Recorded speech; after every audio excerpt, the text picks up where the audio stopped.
ആരെങ്കിലും കല്യാണം വിളിക്കാൻ വന്നപ്പോ കല്യാണക്കുറി തന്നായിരുന്നോ? എന്നാ അത് എടുത്തിട്ട് വാ, നമുക്കൊരു ബർത്ത്ഡേ കാർഡ് ഉണ്ടാക്കാം. ഫസ്റ്റ് തന്നെ റെക്ടാങ്കിൾ ഷേപ്പിലുള്ള ഒരു ചാർട്ട് പേപ്പർ എടുത്ത് ചുറ്റും ഒന്ന് കത്തിച്ചു കൊടുക്കാം. അപ്പൊ ഇതേപോലെ നല്ല ഡിസൈനിലുള്ള ഒരു പേപ്പർ കിട്ടും.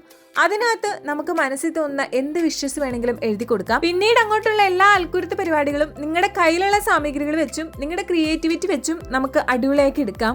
ഇപ്പൊ ഞാൻ ചെയ്യുന്നത് നമ്മുടെ കാർഡ് ഇട്ട് കൊടുക്കാനുള്ള കവറിന്റെ മേലെ ഒരു വിഷസ് എഴുതാൻ വേണ്ടിയിട്ടുള്ള ഒരു പരിപാടിയാണ്. അതിന്റെ കൂട്ടത്തിൽ തന്നെ ഇതേപോലെ അവരുടെ ബർത്ത്ഡേ ഡേറ്റ് നമ്മളൊന്ന് സ്പെസിഫൈ ചെയ്തൊന്ന് വരച്ചൊക്കെ ഇട്ടിട്ട് അതൊന്ന് കൊടുത്താലും അവർക്ക് നല്ല സന്തോഷമായിരിക്കും. കാരണം അവരവരുടെ ബർത്ത്ഡേ ഡേറ്റ് കാണുമ്പോൾ ആർക്കാലും മനസ്സിലൊരു സന്തോഷം ഇല്ലാത്തത്. എല്ലാം ചെയ്ത് കഴിഞ്ഞപ്പോൾ മൊത്തത്തിലൊരു വിന്റേജ് ലുക്ക് വന്നതുകൊണ്ട് അതിനെ ഒന്ന് ബാലൻസ് ചെയ്യാൻ വേണ്ടി ഞാൻ ഒരു ഗ്രീൻ കളറിൽ ഇതേപോലെ ഒരു കളർ അടിച്ച് കൊടുക്കുന്നുണ്ട്. അതിനുശേഷം എന്റെ കയ്യിലുണ്ടായിരുന്ന കുറച്ച് സ്റ്റിക്കേഴ്സും കൂടെ ഒട്ടിച്ചു കൊടുത്തു. അല്ല, വൈബ്രന്റ് ആൻഡ് കളർഫുൾ ഒരു കാർഡല്ല ഞാൻ ഉദ്ദേശിക്കുന്നത്. ചെറിയ രീതിയിൽ ഒരു എസ്തെറ്റിക് വൈബ് പിടിക്കാനായിരുന്നു എന്റെ ലക്ഷ്യം. അപ്പൊ നിങ്ങൾക്ക് ഇഷ്ടപ്പെട്ടെങ്കിൽ ട്രൈ ചെയ്ത് നോക്കണേ. അപ്പൊ പിന്നെ അടുത്തൊരു പേപ്പർ ക്രാഫ്റ്റ് ആയിട്ട് ഞാൻ വേഗം വരാട്ടോ.